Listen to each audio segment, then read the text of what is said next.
Senate will come to order. Chaplain Dr. Black will lead the Senate in prayer.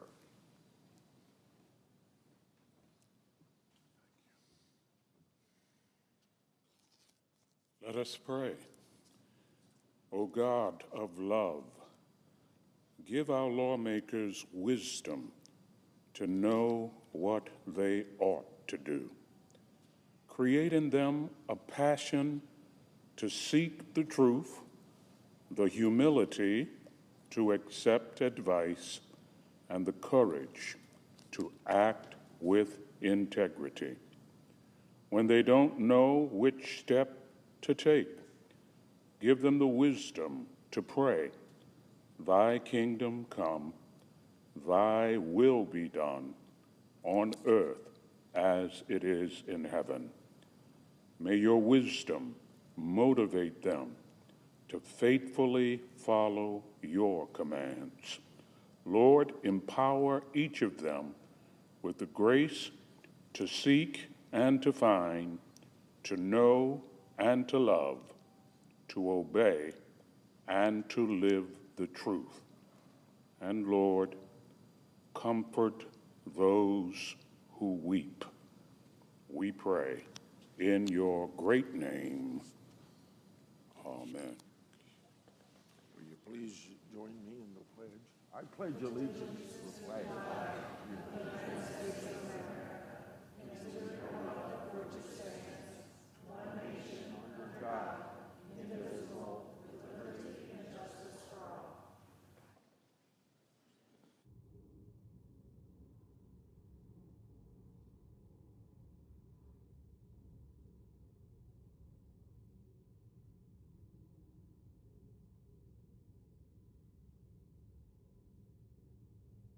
Order.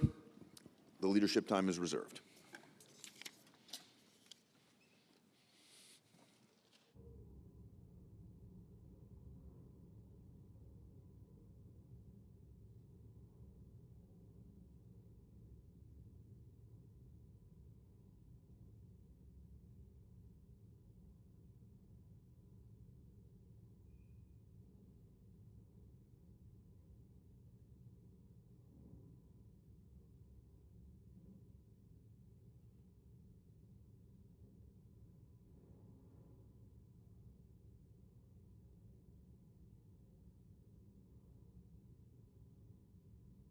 Morning business is closed.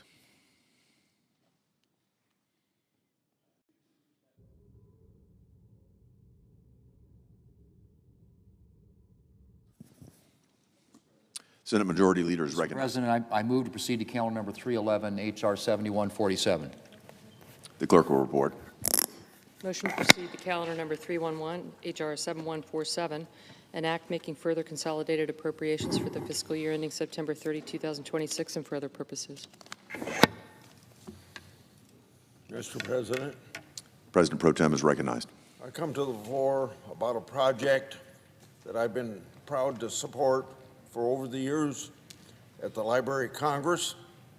The project is called Veterans History Project. The Veterans History Project helps collect as well as preserve the stories of American veterans so that future generations can hear directly from the people who have served our country.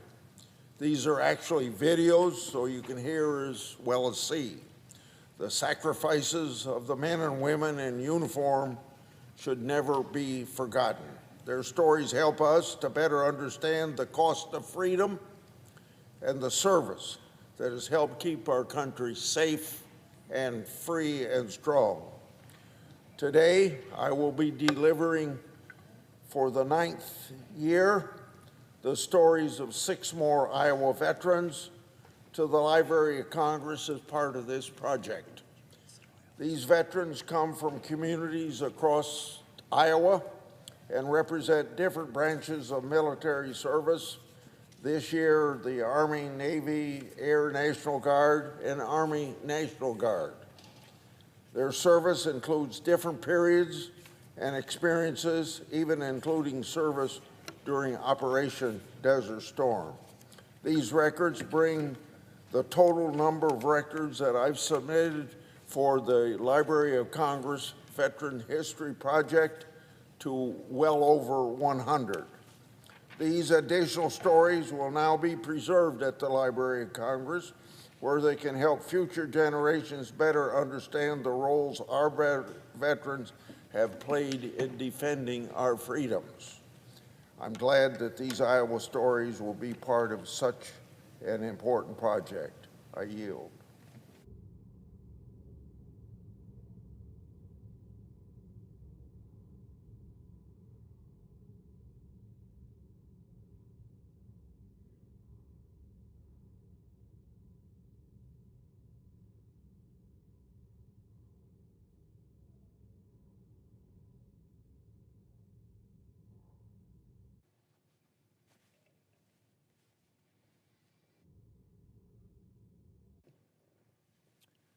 Mr. President. Senate Majority Leader is recognized. Thank you, Mr. President. Mr. President, Americans are pretty used to presenting their photo IDs. These days, you need one for just about everything you do. Driving a car, you better have your license on you. Starting a new job, you'll need to show a photo ID. Want to be an emergency snow shoveler in New York City, you need to bring 2 forms of ID for that.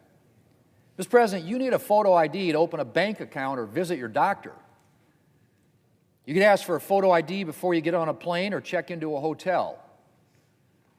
You need to have your ID ready to buy an alcoholic drink or to go into an R-rated movie. So it's safe to say Americans are taking their IDs out on a regular basis and having a pretty easy go of it. Yet when it comes to voting, Democrats talk like requiring a photo ID is some kind of an insurmountable burden. And that really doesn't make sense. As I said, most Americans are taking out their IDs on a regular basis, and for things that are a lot less important than voting. In the city of Washington, D.C., for example, you need to show a photo ID anytime you go to use a city rec center. Yes, if you're in a basketball league or trying to swim a few laps in the pool, you need to show an ID here in Washington, D.C. But you can vote in this city. Perhaps in that very rec center without showing a photo ID. Mr. President, how does that make any sense? There's a very clear difference between using a city facility and casting a vote to determine how your city or federal government is run. And logically speaking, doesn't it make sense that our elections should at least be as secure as the local rec center? I think so. And the American people seem to think so too. Poll after poll shows that the American people support voter ID. Yet despite years of Democrat fear-mongering about the implications of requiring a photo ID to vote, the American people view voter ID as just common sense. North of 80% of Americans in a poll last year said they support requiring all voters to show a photo ID at the polls. An NBC News headline this week reads, and I quote, "Most Americans support requiring photo ID to vote. Democrats in Congress reject it," end quote. Well, that's pretty much it, Mr. President. Requiring a photo ID to vote is something that's so common sense, only congressional Democrats could oppose it. And I would really like to know their reasoning. Of course, Democrats are now hedging, suggesting that they do kind of support voter ID. Well, if they do, it would certainly be news to me. As I said, for years, Democrats have acted like asking for a photo ID would be an intolerable burden to place on voters. When he was a senator, Barack Obama opposed a national voter ID amendment saying that it was an attempt, and I quote, to restrict the approach for people voting throughout the country, end quote.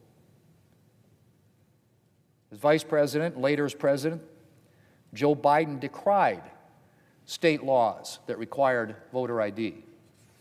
And a few years ago, and this one really baffles me, then Vice President Kamala Harris said, and I quote, "I don't think we should underestimate what voter ID laws could mean, because in some people's mind, that means you're going to have to Xerox or photocopy your ID to send it in to prove who you are." Well, there are a whole lot of people, especially people who live in rural communities, who don't. There's no Kinkos, there's no Office Max near them, end quote. That was from then Vice President Kamala Harris. Well, Mr. President, I spent a good amount of time in rural South Dakota. And I'm happy to share that people in rural areas do in fact have photo IDs and regularly use them. And they'd be more than happy to show them at the polls. In fact, under South Dakota law, voters already have to show a photo ID to cast a ballot. And the former Vice President will be happy to know that copy machines have also made it to rural America. Mr. President, despite Democrats' fear-mongering, requiring a photo ID is not some sort of an impossible thing to ask of voters. And I think Democrats actually know this. A photo ID was required to get into the Democrat National Convention in 2024. Vice President Harris required an ID to get into her campaign events. The senior Democrat senator from Georgia required photo ID to get into his recent rally. Mr. President, the other day, the junior senator from Oregon said that the Save America Act is, quote, about stopping groups from voting who tend to vote for Democrats, end quote. Well, if that were true, why would Democrats be requiring a photo ID for their voters to get into their campaign events? Needless to say, it's not true, Mr. President. Requiring a photo ID to vote is just common sense. And it's not that hard. You need a photo ID to see a doctor, stay at a hotel, start a job. It's not too much to ask to require it when you go in to vote. Mr. President, I yield the floor, and I suggest the absence of quorum. Clerk will call the roll. Ms. Alsobrooks.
Mr. President. Senator from Wyoming is recognized. Thank you, Mr. President. Mr. President, I ask unanimous consent that the quorum call be vitiated. Without objection. Mr. President, in today's Democrat Party, common sense is not very common. Photo ID requirements are the definition of common sense. You need an ID to buy a beer. You need an ID to board a plane, to cash a check, as you do in so much of American life. Why would you not need one to cast a vote in an election? The Save America Act simply says you need to be a citizen of the United States to register to vote, and you need to show a photo ID in order to vote. Plain and simple. This is in no way controversial, unless, of course, you're a Senate Democrat. Because this week, every Senate Democrat, every Democrat who is a member of this body has now been put on the record right in this very chamber. Republicans support photo ID. Every Democrat in this chamber voted against it. And that includes Senator Schumer, the minority leader in the Senate. And apparently, Senator Schumer was for it before he is now against it. Because 30 years ago, Congressman Chuck Schumer of New York, he was a champion of photo ID. He stood on the floor of the United States House of Representatives and he argued to the body that IDs are necessary, and they were necessary to stop illegal immigrants from receiving welfare. He was for it before he's against it.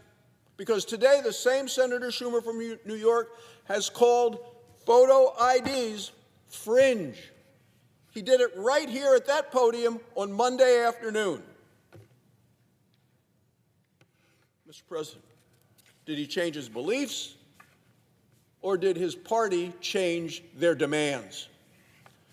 The minority leader is not alone. There is actually a video, and it's worth watching, of President Barack Obama. He was voting in his re-election in 2012. He was going to vote. Can you guess what the video shows? Well, let me tell you. The video shows President Barack Obama presenting his photo ID in order to vote. He was President of the United States. He was on the ballot. He was probably the best-known person in the entire world at the time. And even President Barack Obama had to prove who he was when he showed up to vote. Democrats are completely two-faced on this, Mr. President, because just recently, one of our Democrat colleagues, a senator from the state of Georgia, demanded voters show photo IDs if they wanted to attend one of his political rallies. So you need to show a photo ID to get in his rally, but you don't need to show a photo ID in order to vote. Oh, no. Two-faced, double standard, not common sense, out of touch with the American people. The mayor of New York City, and he is, of course, the face of today's Democrat Party, he is an avowed socialist. He admits it out loud. He told New Yorkers they wanted to help shovel snow in the city during the storm, you need to bring not one, but two forms of ID to prove who you were.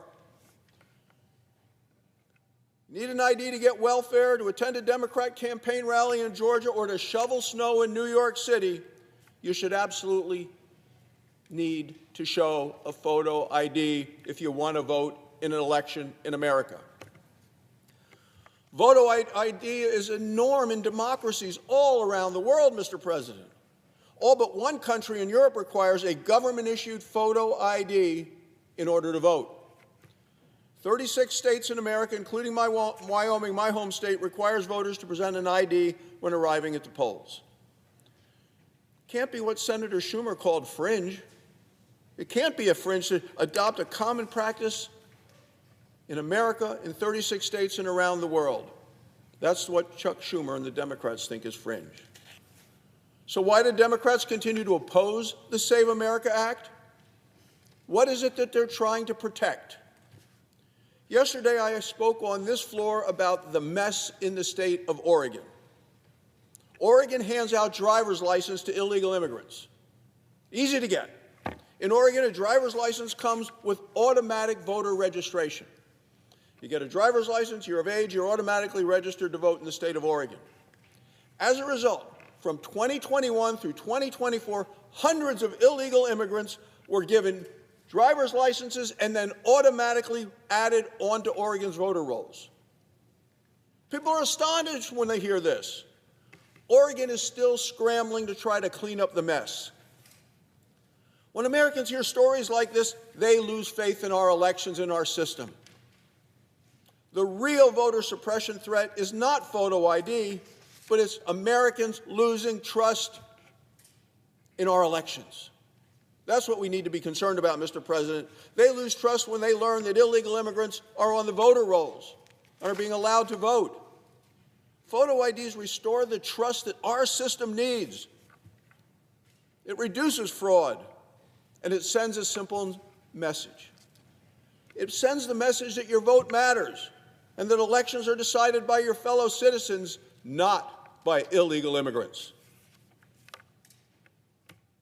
Democrats protect their own campaign rallies with ID requirements, yet they encourage voting without IDs. Why do our elections deserve any less scrutiny than Democrats' own campaign events? Not a single Democrat will come to this floor and explain that to the American people. Tell us why. That's what I would say to the Democrats. Come to the floor and tell us why you need a photo ID to get into your events, but you don't need one to vote. Every American should support elections that are fair, secure, and transparent.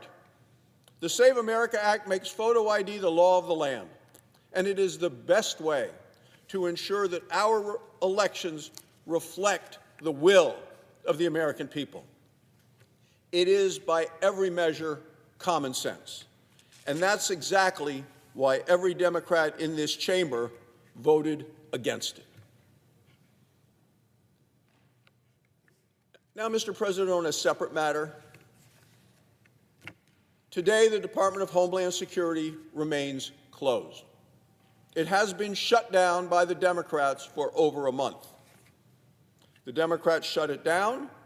Now they want to peel it apart, and they refuse to reopen it. Remember, the Department of Homeland Security was put into place after the terrorist attacks of 9/11 of 2001. It was established as a comprehensive program to protect our nation's security. The Democrats want to peel it apart. As they're playing their political games, people are suffering. We're seeing long lines, security lines at airports, thousands and thousands of TSA employees missing paychecks, and at the same time there have been multiple terrorist attacks on American soil. Here's what one Democrat member told Axios this week. He said, "We're making people hurt." Oh, I bet he's real proud of that. That's a Democrat answer. We're making people hurt. Apparently, this is what the Democrats want to pitch their voters on. We're making people hurt. It's much worse than that. The Democrats have blood on their hands. Today, Democrats have blood on their hands. Democrats continue to prioritize illegal immigrant criminals over American citizens.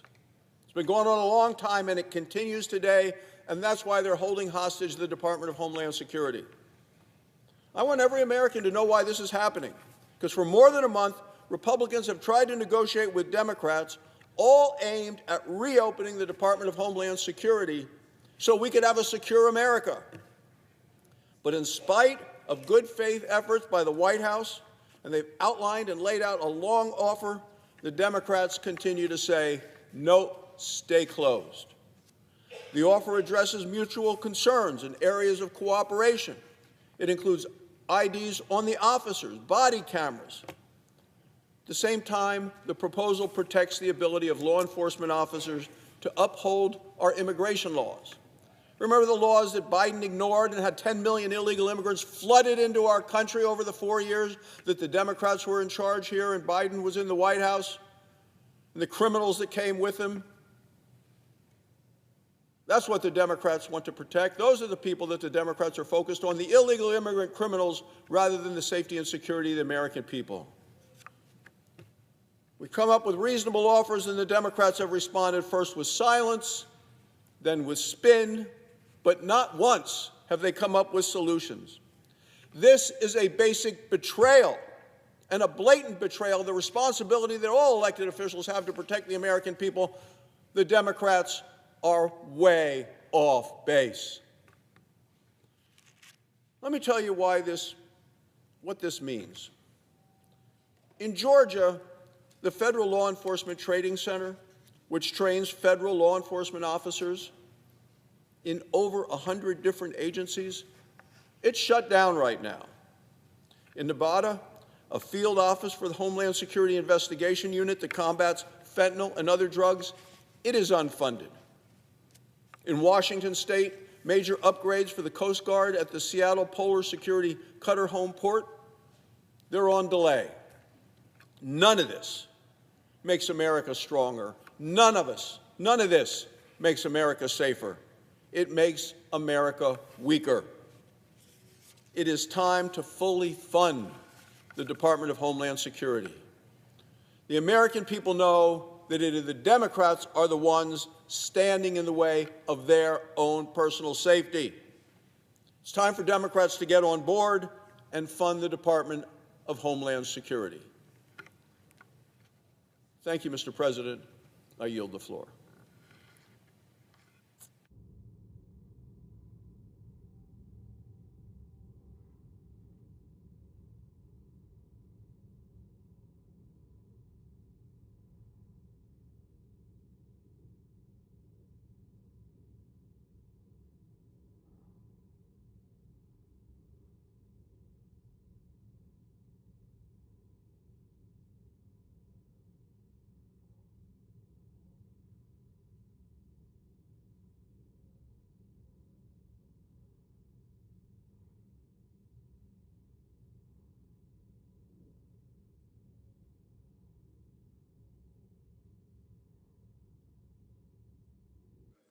The Senate Minority Leader is recognized. Well, Mr. President, Donald Trump promised an easy and quick war with Iran. He promised overwhelming victory. 3 weeks later in Iran, just the opposite of what Trump promised is happening. Last night, a stunning report in the Washington Post revealed that the Pentagon has reportedly discussed with the White House requesting $200 billion from Congress to bankroll Donald Trump's war with Iran. $200 billion so Donald Trump can go to war with Iran is preposterous, unacceptable. Even a fraction of that is unacceptable for a war without a plan, without a goal, without the support of the American people. Let's be very clear. If Trump wants $200 billion, that means he believes we might be in a war with Iran for a very, very long time. $200 billion is more than what we spent even at the height of the war in Iraq. It's more than we have spent altogether in Ukraine. It's an indefensible number, one of the most wasteful and unthought out budget requests I have ever heard in my time in the Senate. For $200 billion, we could lower health care premiums for tens of millions of Americans. For $200 billion, we could educate a generation and unleash the immense potential of our students. For $200 billion, we could cut hunger in this country in half or more for many years. For $200 billion, we could invest in jobs, in science, in manufacturing. We could begin fixing our power grid. But instead, the Trump administration reportedly wants $200 billion to go to war with Iran. It is unacceptable. It is ridiculous. It is beyond the pale. Such a large amount of money for a war that no one knows the goal, no one knows the conclusion, no one knows the path.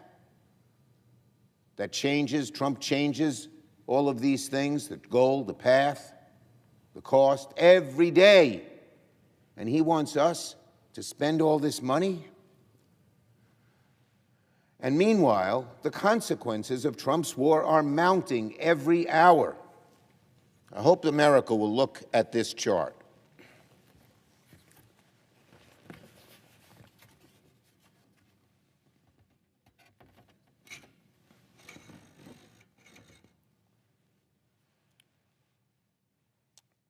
In 4 weeks, gas prices have surged by 27% here at home. It is the second largest 4-week jump in 35 years, the second largest jump in 35 years. And Donald Trump doesn't care. Here's what Trump said about this huge increase, plus 27% in gas prices. He said, "They're not bad. I thought it would be worse." Well, if you're a billionaire, you don't care.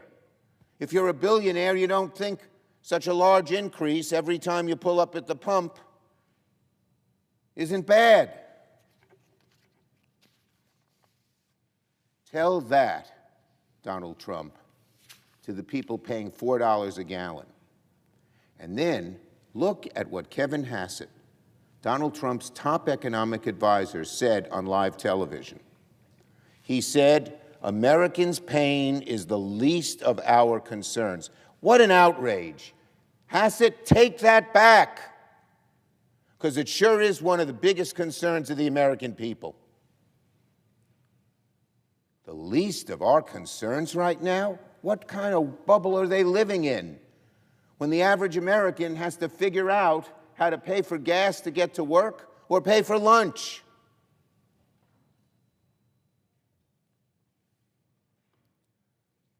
America, every time you fill up the tank, know this: Donald Trump and his advisors don't care that you're hurting. It is the least of their concerns. They do not care that Trump's war is taking money out of your pocket. They do not care that rising gas prices are making it harder to pay rent, pay for groceries, pay for health care.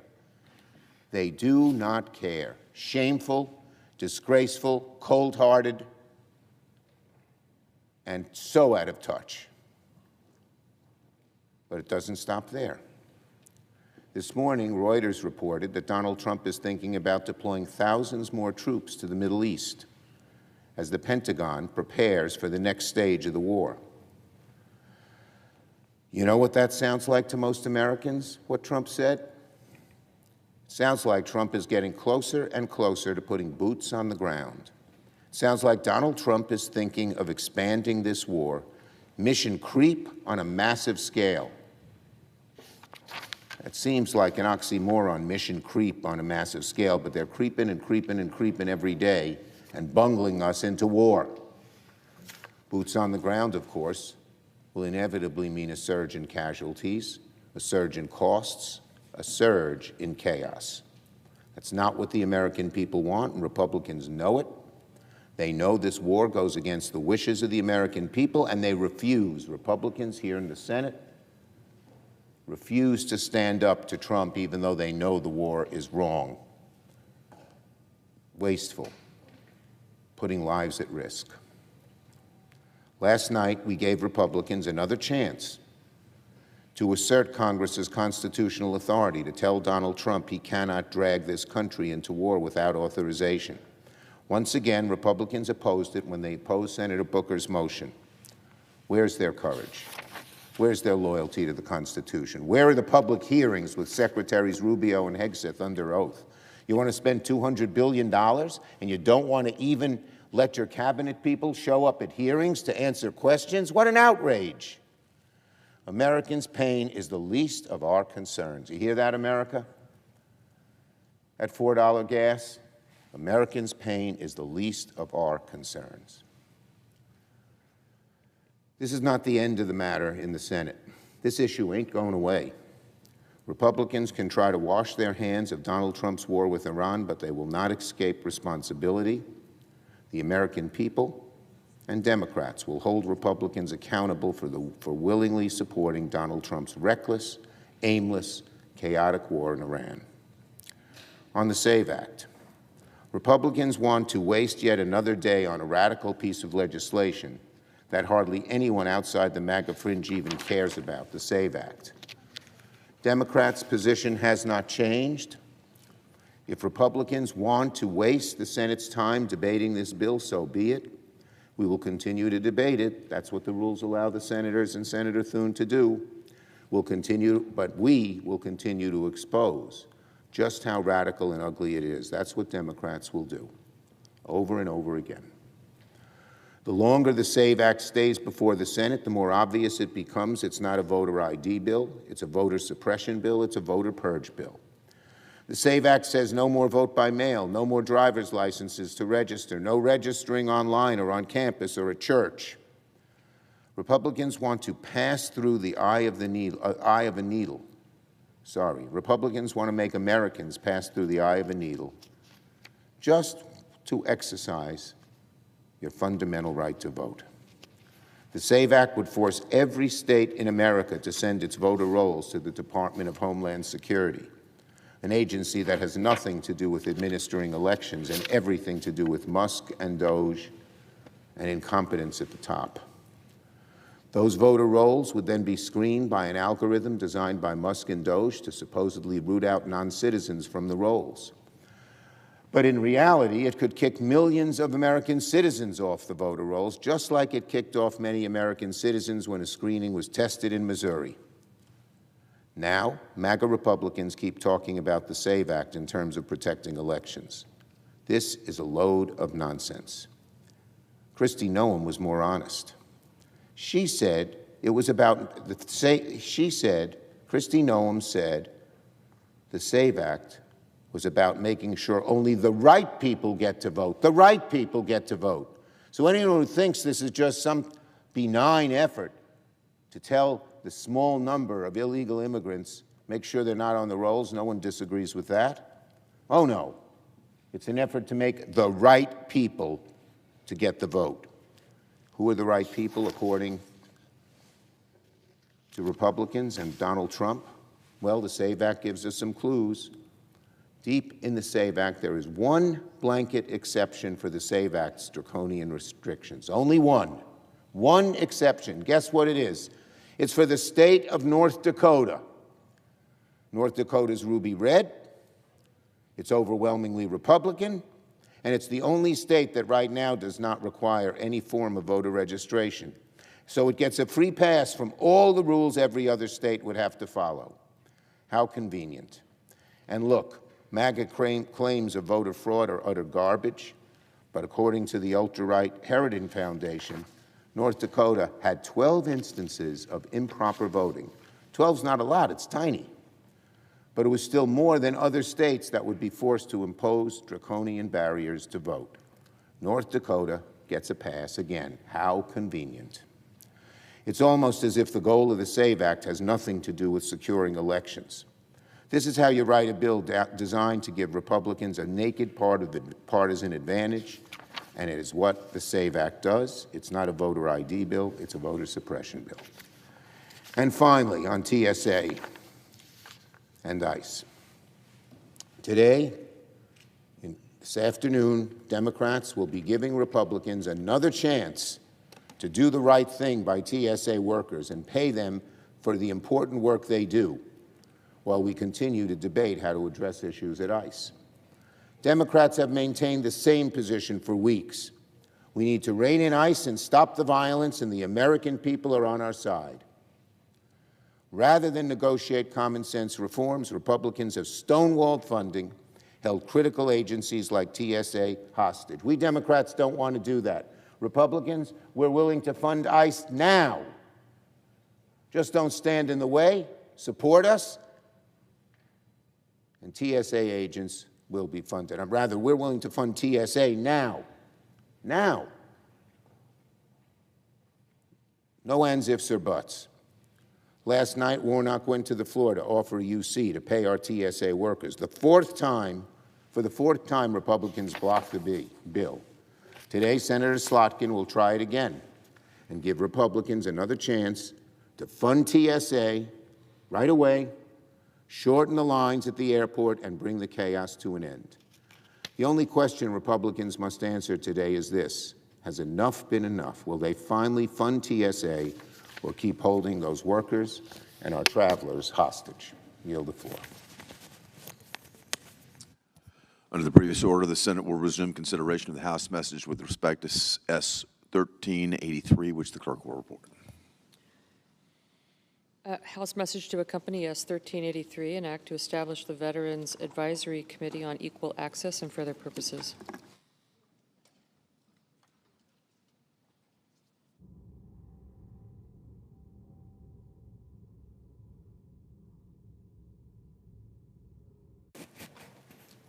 Senator from Illinois is recognized.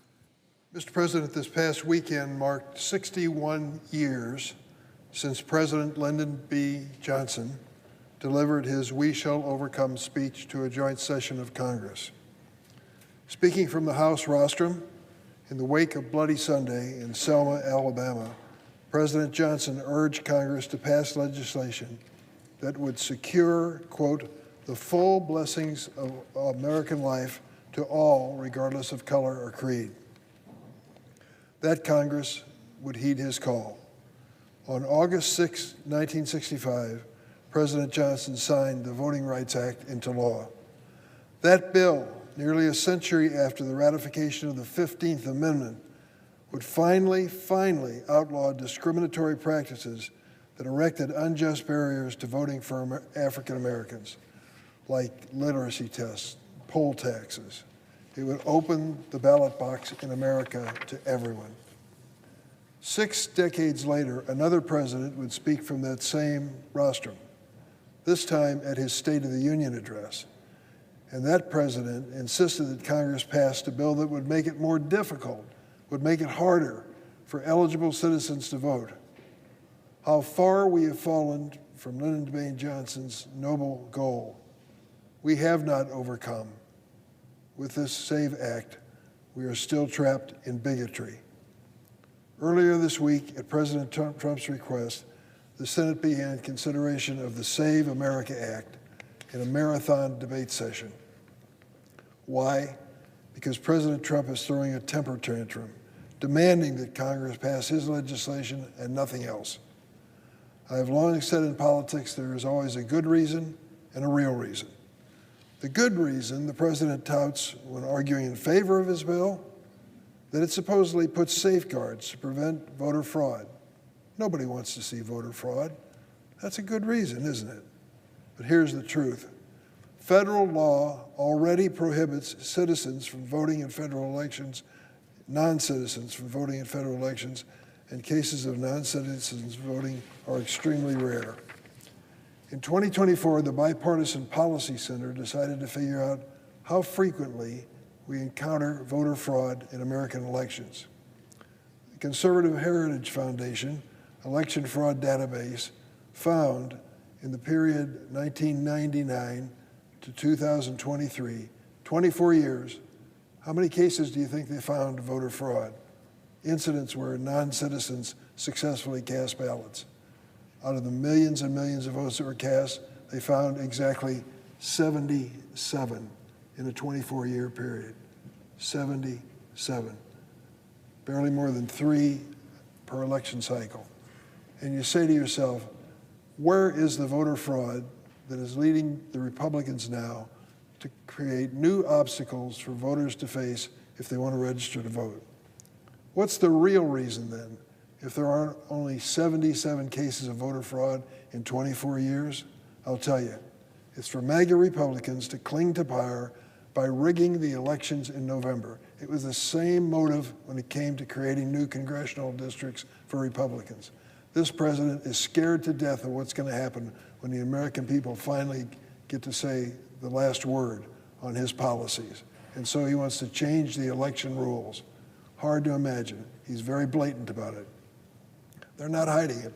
The lead sponsor of the bill, the senior senator from Utah, said this weekend, and I quote, "Republicans will lose power, likely for a long time, if we don't get Save America passed.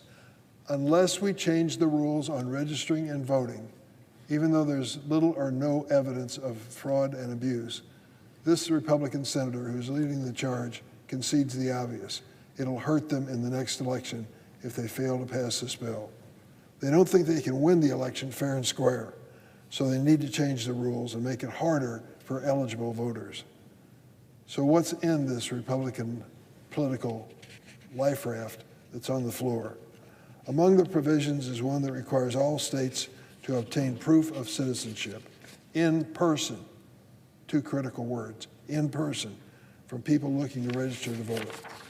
In their bill, a driver's license, the most common form of identification in America, and most real IDs, would not be enough to register to vote. You need more. You've got to prove your citizenship before you can register under the Republican plan. Only birth certificates, passports, similar documentation would count. Well, let's go through those. How many Americans actually know where their original birth certificate can be found?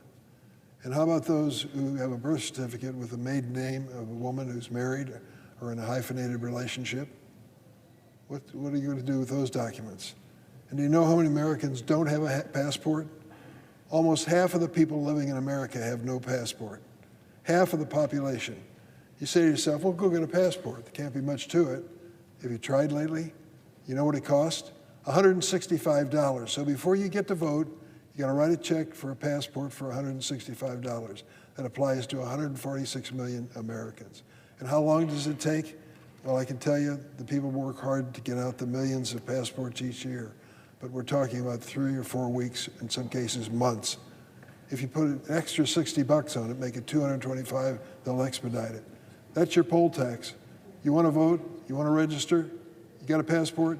If you don't, get ready to fork over $165 to over $200 for a passport. And when you consider how long you have to wait, how long you have to wait for the opportunity to have this passport, maybe you're not doing it in time for this election. That's the Republican plan. Make it more bureaucratic and more cumbersome and more confusing, despite the fact there is little or no evidence of voter fraud in the United States. What this amounts to is a modern-day poll tax for a passport. This bill would also unfairly impact married women who've taken on their spouses' names. They either have to amend their original proof of citizenship documents or go through paperwork and a bureaucracy to register to vote. You're going to hear from my Republican colleagues about how this bill has been updated to accommodate people that don't have the required documentation. But the fact remains, unnecessary barriers are being put in place to block access to the ballot for no apparent reason. 77 cases of voter fraud in 24 years. Is that a national scandal? Is that a national crisis? Of course not. Here's the good news. At this moment, my Republican colleagues in the Senate don't have the votes to pass the bill. So now the question is, will the majority leader throw out the Senate rules and bend to the president's pressure? I certainly hope not. If we truly believe, as President Johnson said, that we must not refuse to protect the right of every American to vote in every election that we participate in, then we must reject this terrible legislation which will deny the right to vote to eligible voters across the United States. The Save America Act is an affront to the fundamental right to vote, and I'll be voting no. I yield the floor.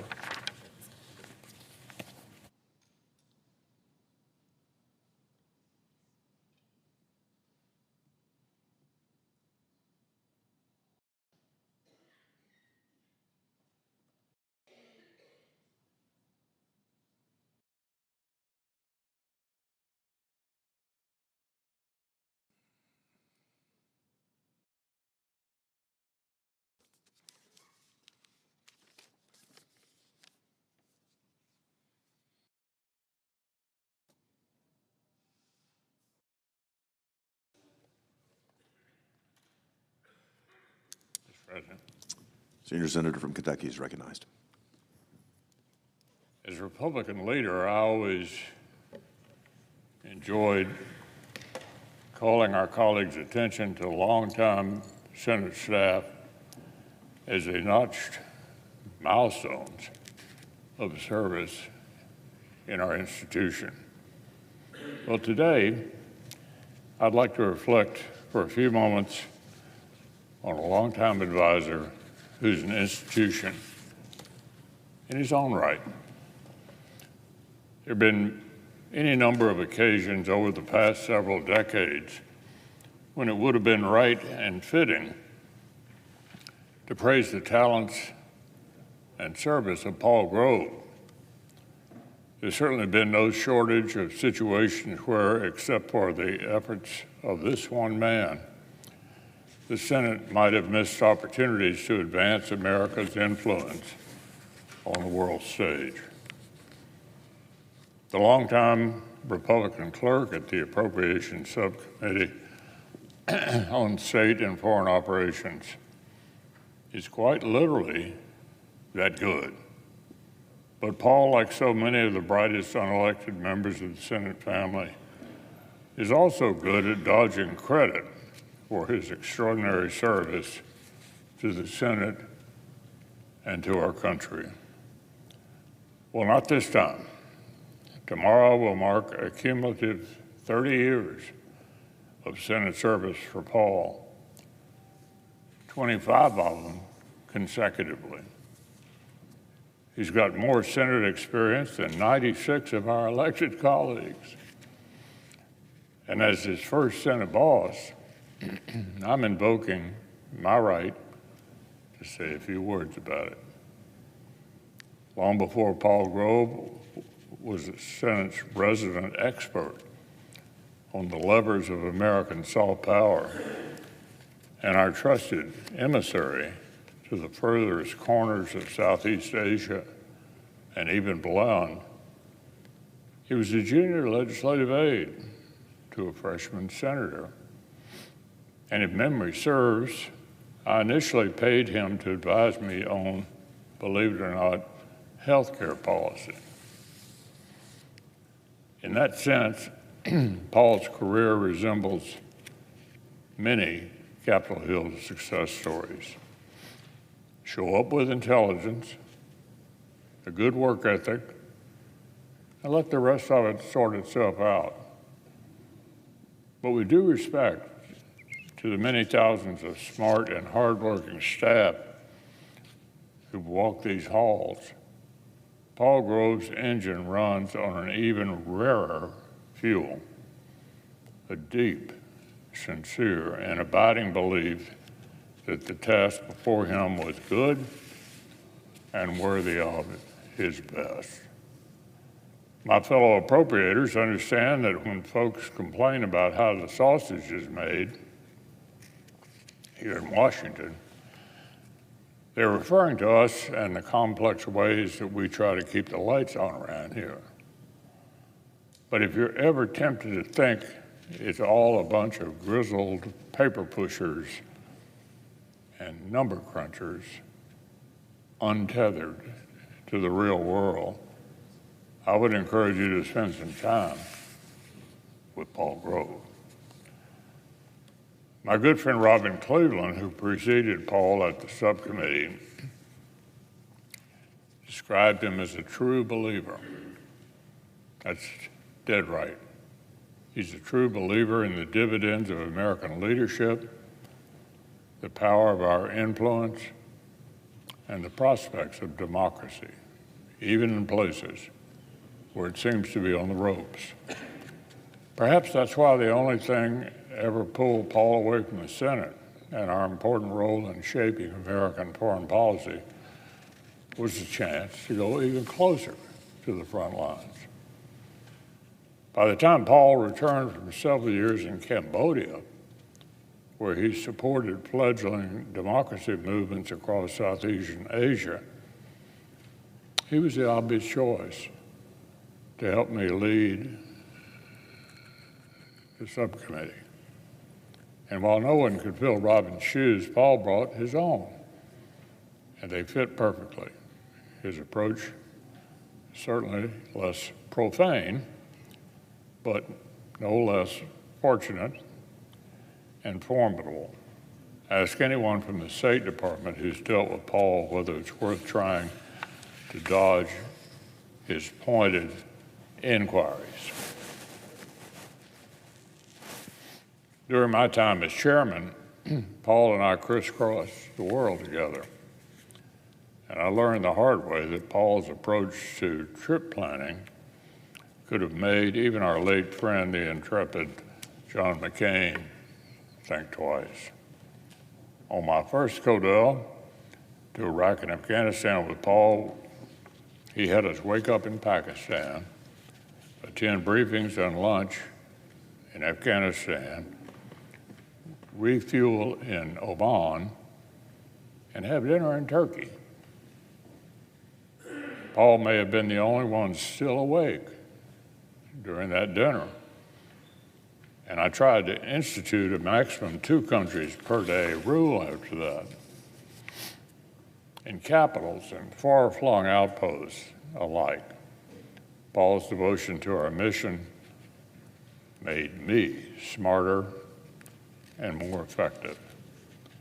And I'm sure my successors at the subcommittee, Judd Gregg and now Chairman Lindsey Graham, know the feeling.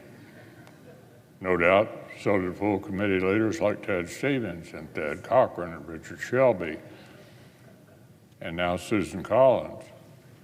When I look back on this chapter of our work together, I'm particularly grateful for Paul's focus on a cause that's come to mean a great deal to both of us, the pro-democracy movement in Burma.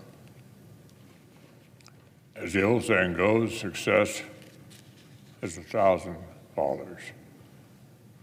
Needless to say, Washington hasn't exactly jumped to claim credit for the modest progress of Burma, brave champion of democracy. Like our dear friend Aung San Suu Kyi, who sits today in house arrest under the thumb of a military junta. And yet, for friends of the people of Burma, Paul Grove has been a constant presence, scrutinize every development, pressing successive administrations towards sensible U.S. policy that counters PRC influence and holds the military junta to account, and tending the embers of hope for people who have faced far more than their fair share of hardship. Paul has been to the bottom of seemingly intractable challenges across the globe, but never lost sight of America's interest in resolving them. He became a master of using the power of the purse to compel transparency, extract justice for Americans, reward dedicated partners in oil, or sometimes replace squeaky gears in the machine of soft power. Frankly, to the extent that America has had more responsible friends and capable allies in the fight against terrorism, or communism, or authoritarianism, it's been in no small part due to Paul's dogged efforts. So, Mr. President, I've been fortunate to get have the opportunity to hire a lot of very smart and dedicated young patriots during my time here in the Senate. Very rarely have I managed to draw on their talents for as long as I've been able to learn and lean on Paul Grove. So today, with 30 years under his belt, it's a good time to say thank you, Paul.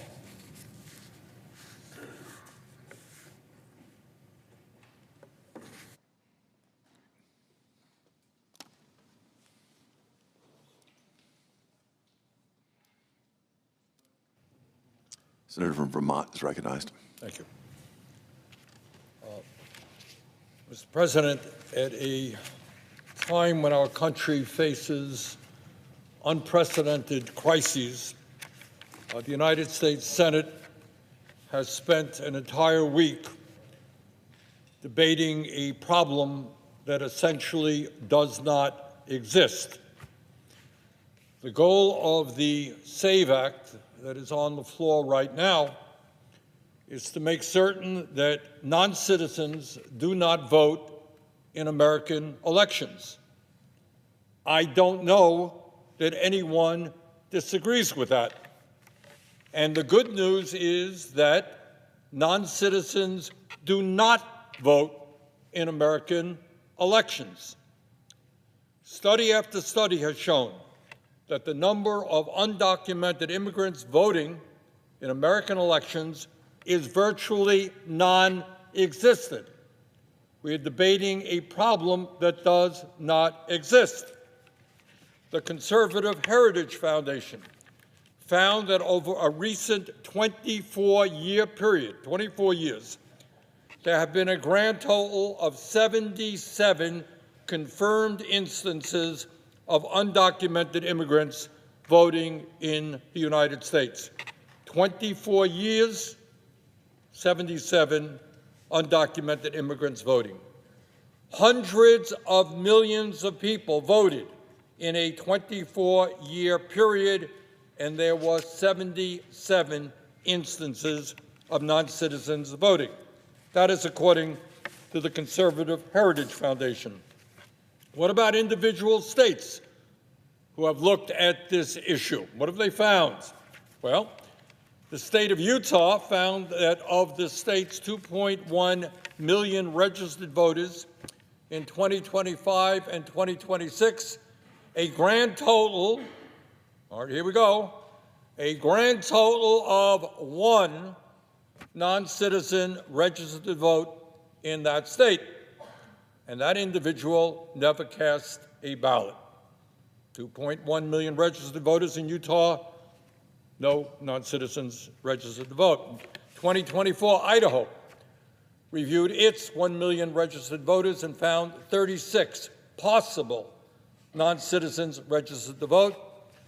2024, Georgia, state of Georgia ordered its 8.2 million registered voters and found 20 non-citizens registered to vote.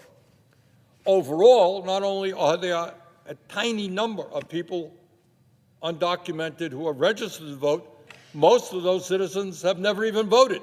They just registered to vote for whatever reason and were properly removed from the voter rolls. Let us be clear. Federal law already prohibits non-citizens from voting in federal elections, and no state, not one of our 50 states, allows non-citizens to vote in state elections.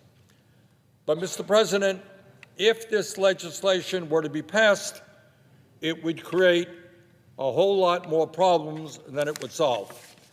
Under this bill, every American would be required to have a passport or a birth certificate in order to register to vote. Now, what's wrong with that? Well, as many as 69 million married women have last names that do not match their birth certificates and would need to provide additional documentation proving their name change in order to register to vote.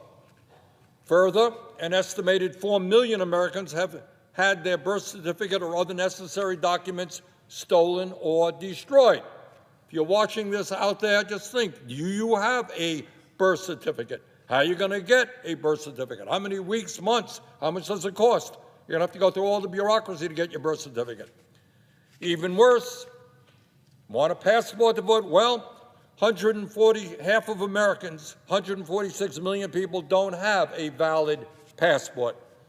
Those who would need a passport to vote under this bill would have to spend $130 to renew a passport or $165 for a new one. And by the way, you're going to have to wait up to 6 weeks to get it. So, make no mistake about it. This legislation is nothing more than a modern-day poll tax that would deprive millions of low-income, working-class Americans from being able to vote. So what is this bill really about? Well, good news is President Trump has told us what it's about. Trump has said that if this legislation were signed into law, Republicans would, quote, never lose a race. For 50 years, we won't lose a race, end of quote. Well, my understanding of election reform would be to make sure that the United States made it possible for more people to participate in the political process, make sure that we had one of the highest levels of voter participation rather than one of the lower rates of voter turnout in the world. In other words, we want to strengthen our democracy, not throw millions of people off the voting rolls, so, to quote President Trump, Republicans would never lose a race. Mr. President, instead of spending a week on a non-existent problem, maybe it's time we started to focus on some of the enormous crises facing our country. And let me just take a moment to mention a few. Never before in American history have so few individuals had so much wealth and so much power.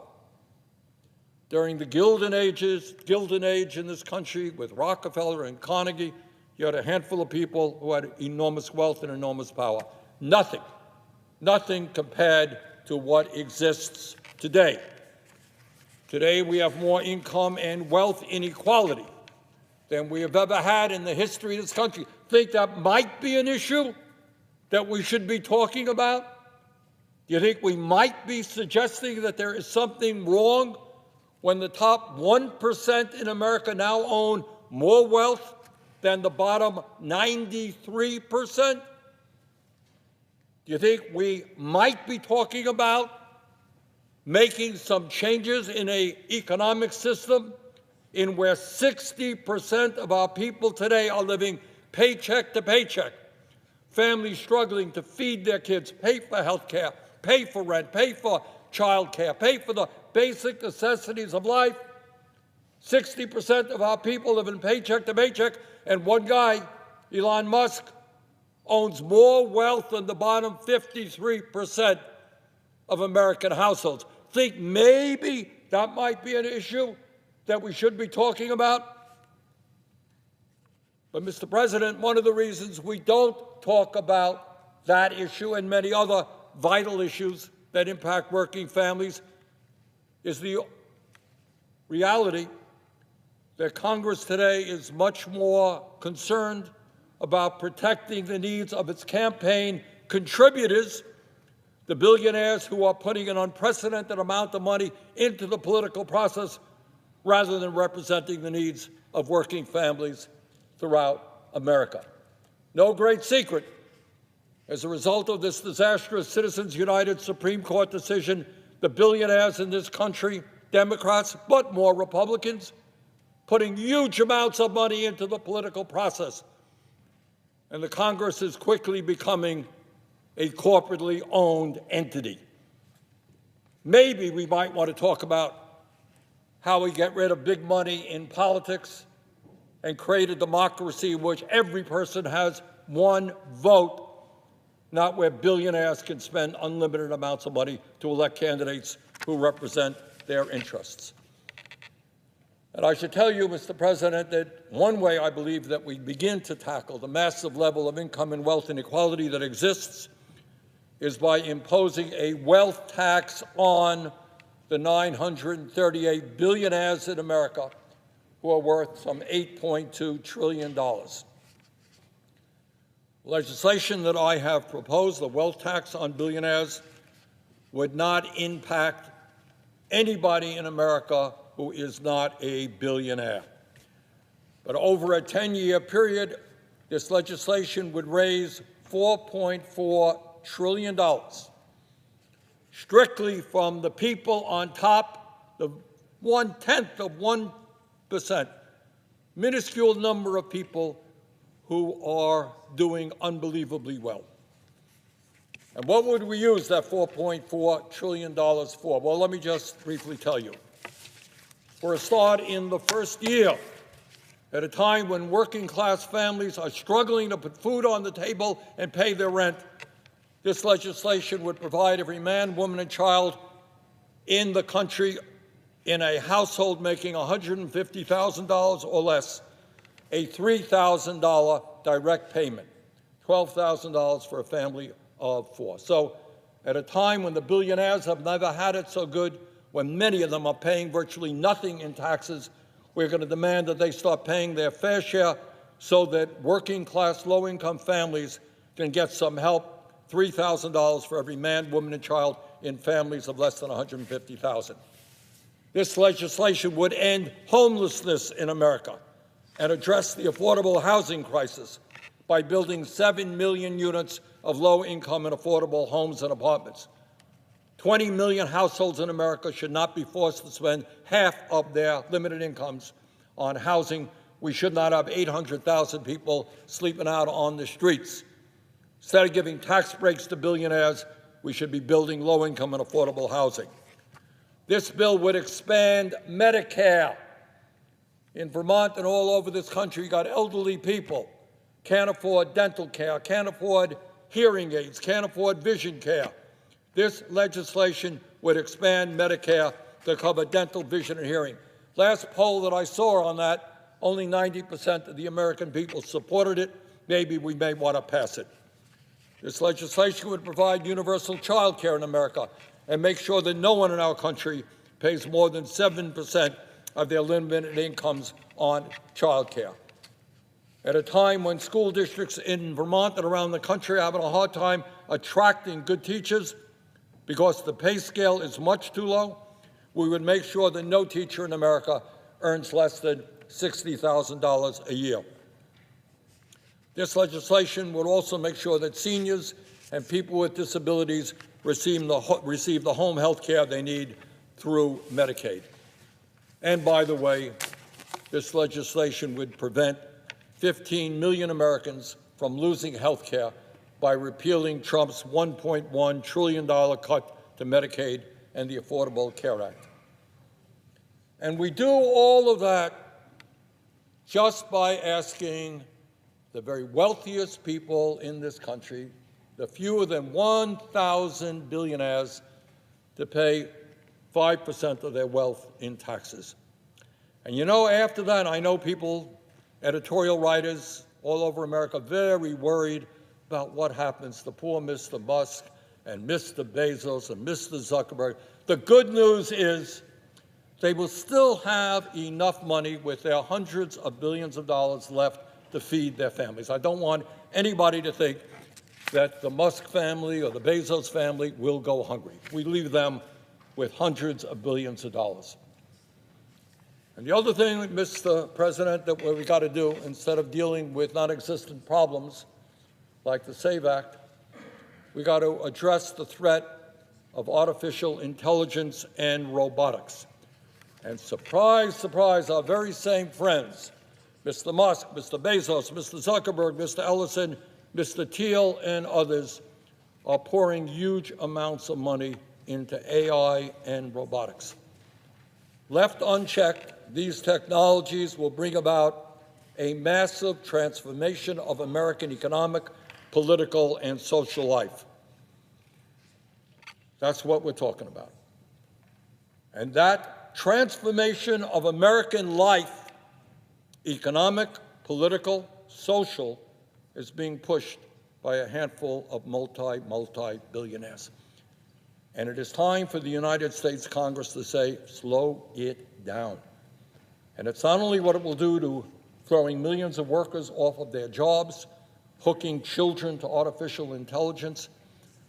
I've talked to a number of scientists who believe that we're not talking about science fiction anymore, in the sense that if AI continues to develop and become smarter than humans, the truth is AI may become independent of human control and threaten the very existence of humanity.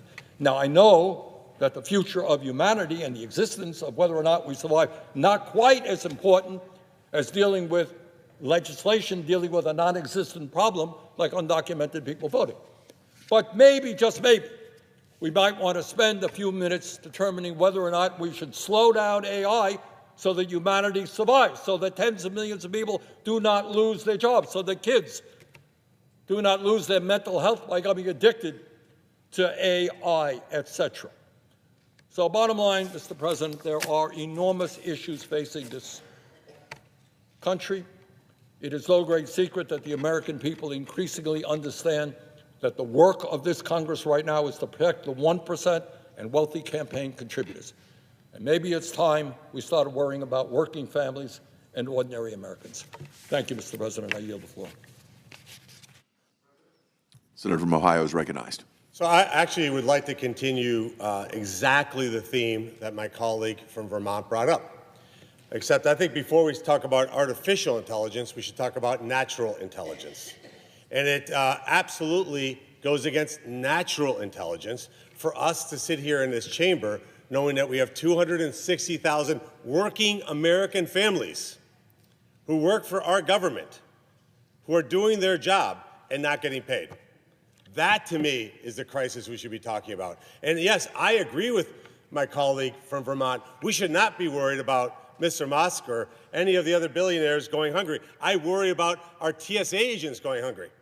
I worry about our Coast Guard people going hungry. I worry about the people at FEMA going hungry. And yet, with total disregard for over 250,000 families, we sit in this chamber and we're getting paid.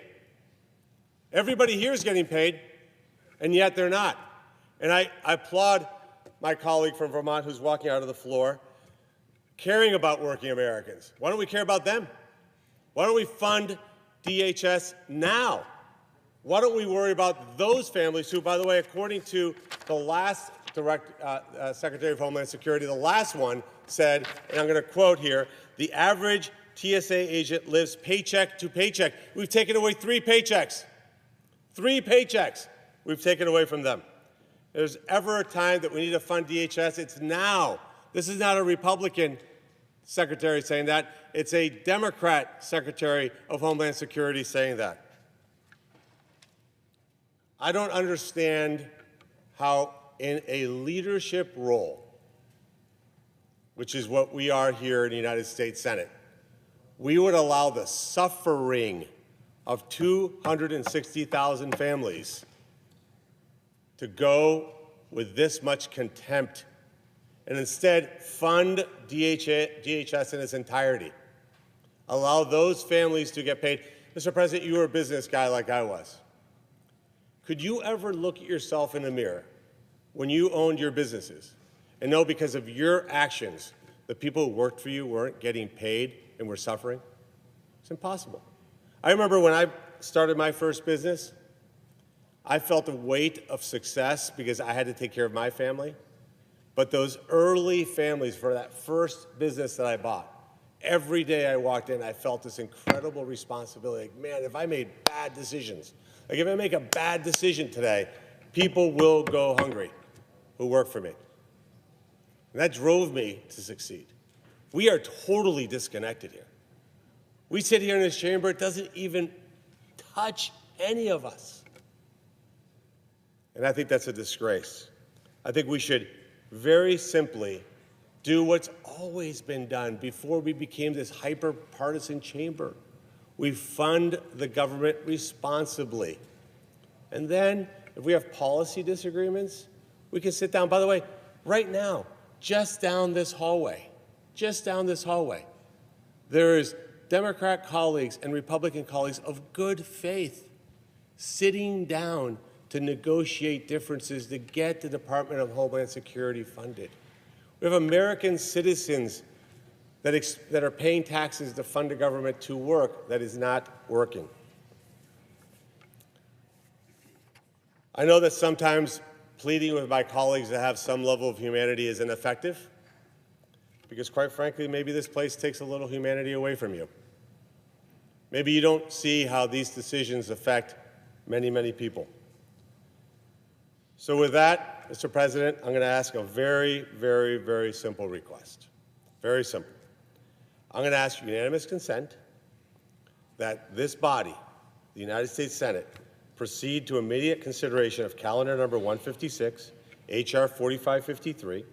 I further ask that the substitute amendment at the desk be considered and agreed to, the bill as amended be considered and read a third time and passed, and that the motions to be considered be made and laid upon the table. And what this means in English to the person who may be watching is this funds the entire Department of Homeland Security for 2 weeks.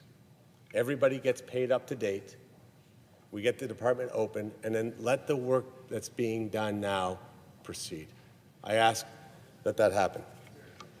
Is there an objection? Senator from Michigan is recognized. Mr. President, I object. And I think Look, all of us here understand, because we travel twice a week, what TSA is going through. That's why we should immediately today fully fund TSA. If you care about paying TSA, let's pay TSA today. Oh, I'm sorry. I object. If we want to actually pay TSA, let's do it right now. My colleague from Ohio, we both know what it's like to go back and forth to the Midwest every single week. Want to fund TSA? Want to have humanity for the people who are securing us? Let's fully fund them today. So I'm not sure. Senator from Ohio. Sorry, Mr. President, sorry about that. I'm not sure what I just heard, because I just offered to fund TSA. I just offered to fund the Coast Guard, FEMA, Customs and Border Patrol, Secret Service, the Federal Law Enforcement Training Centers, USCIS, Homeland Security Investigations. So let's do it for 2 weeks. Let's do that for 2 weeks. Down the hall, there are senators of good faith that are getting together to end this political charade. So to my colleague, I will yield the floor for a simple question. Why would you want to fund just TSA and not the Coast Guard? Not, for example, in your state, the American Immigration Council is that deals with 102,700 undocumented immigrants in Michigan. Why wouldn't you want enforcement around that? Why wouldn't you want to fund the department that allows people like me, who when I was 18 years old applied for citizenship? Why wouldn't we want to fund 3,300 employees, some of them in your state, that actually process legal immigrants? Like, why wouldn't we fund that? Why wouldn't we fund 7,000 special agents that are there to stop transnational criminals? Why wouldn't we fund 200 employees that fund, and you were a CIA agent, that fund biological nuclear threat prevention? Why wouldn't we do that? Why wouldn't we fund 60,000 employees at Customs? You care a lot about the bridge that was hopefully due to be opened from Canada. You need Border Patrol agents there. You need Customs there. Why wouldn't we fund that? Why wouldn't we do that?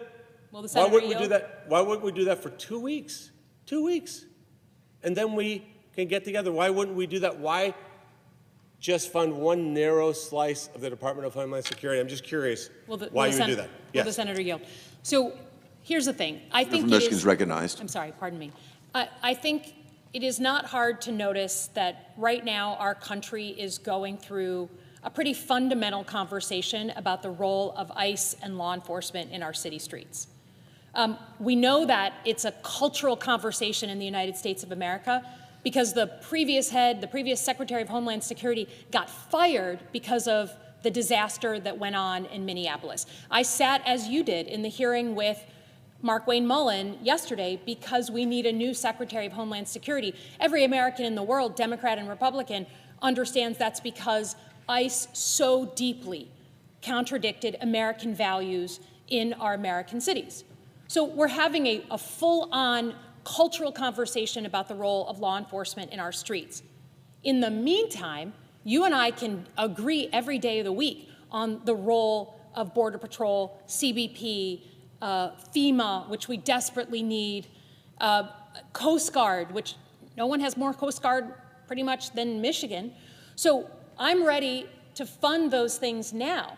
But I don't think we can ignore the fact that ICE is right now an unsettled issue in the United States of America. We're not settled. People are negotiating because we're not settled. And even this week, the President of the United States sent a letter down here to talk about the reforms he acknowledges we need in some form or fashion.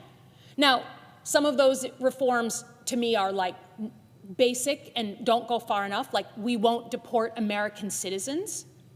But even the President acknowledges we have a problem with ICE.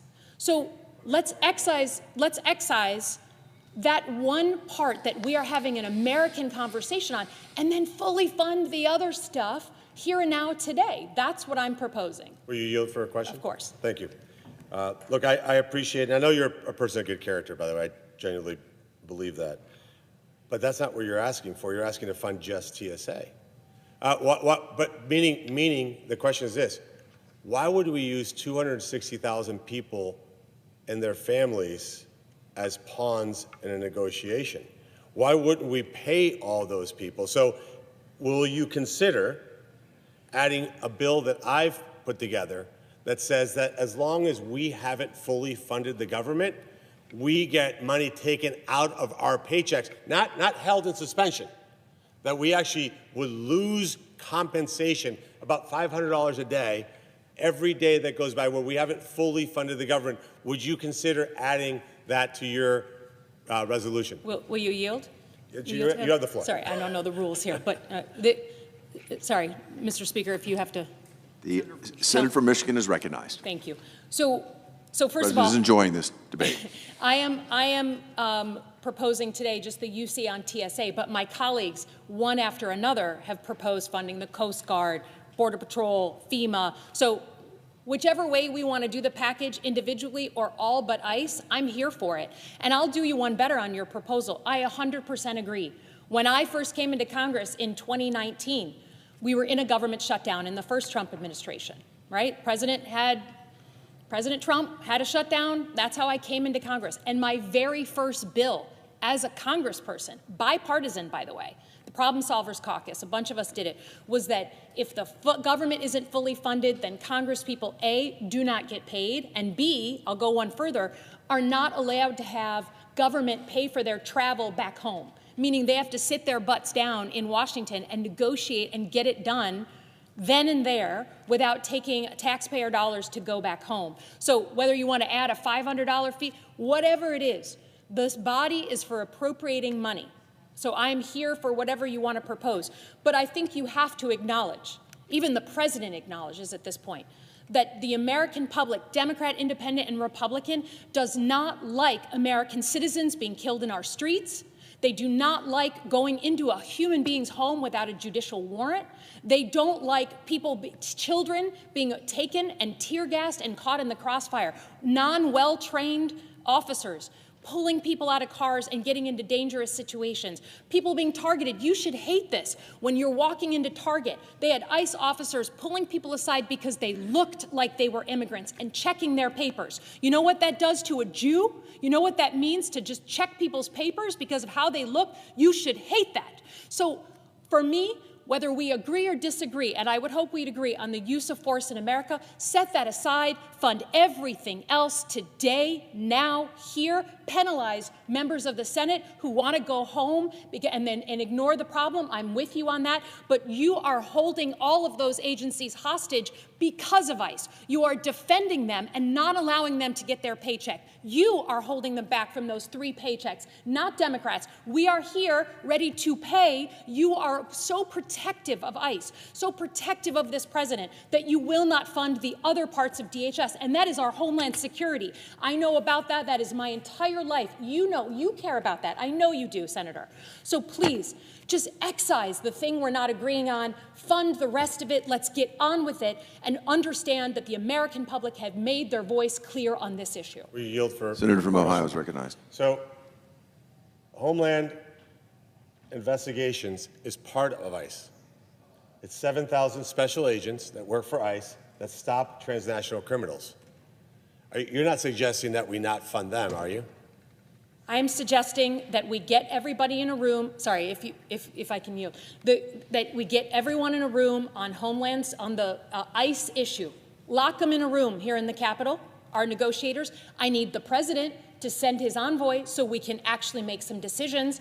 It has been hard to negotiate with Senate Republicans on this issue because they need the blessing of the White House. Get all the players in a room. We will sit down. I'll do it. I'll be here all day and all night, all weekend. But I got to tell you, you can't use one group of people as a shield to not fund all the other border missions, all the other funding of the FEMA. You can't do it. So one more question, with your permission. So nobody on your side has agreed to fund USCIS. You have not suggested that. USCIS is an independent part of the Department of Homeland Security. That has not been suggested by any Democrat. I appreciate that you are. Nobody has agreed to fund the Bioweapons of Mass Destruction Agency, not been suggested.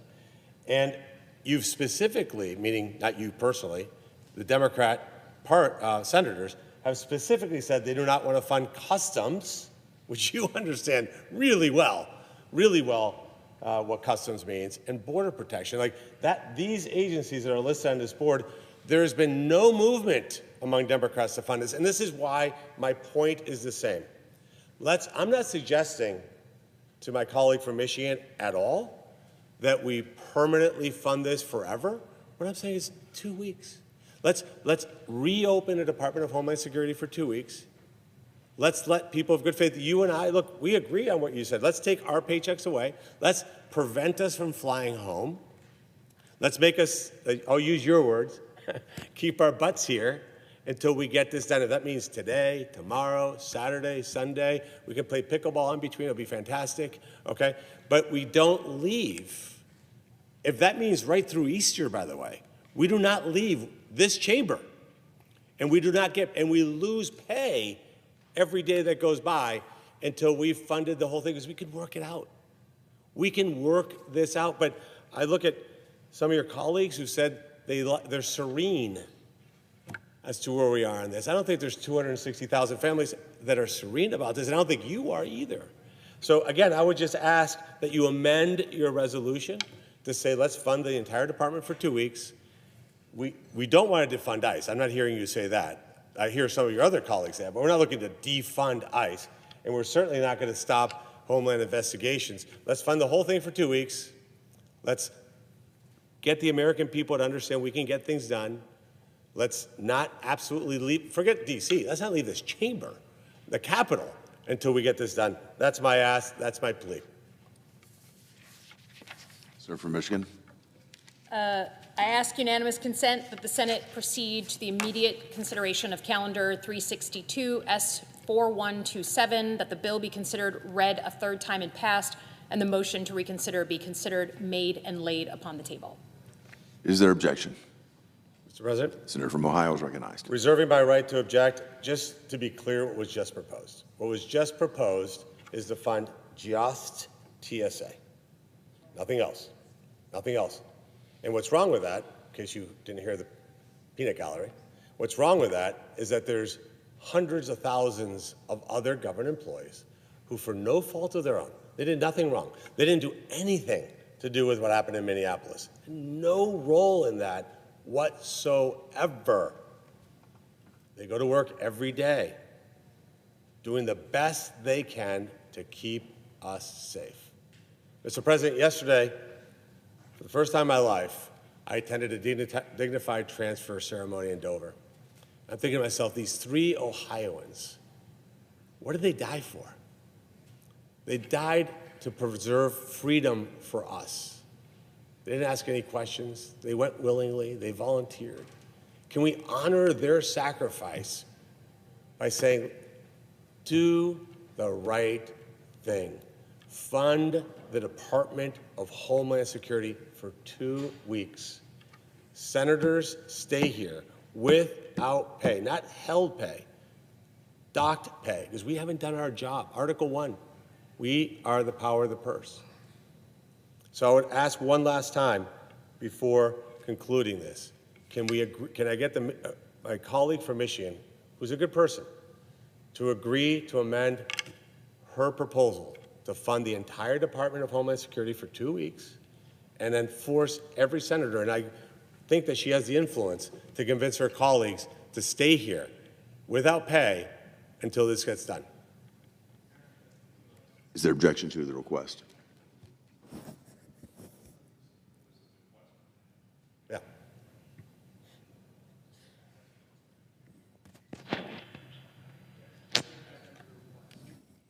I repeat, is there an objection to the request? Yes. I object. I don't. The objection is heard. Is there an objection to the original request? I, with a broken heart, object. And we did not do the right thing for the American people today, Mr. President. It's a shame. Politics got in the way of helping working Americans. It's a disgrace. The objection is heard.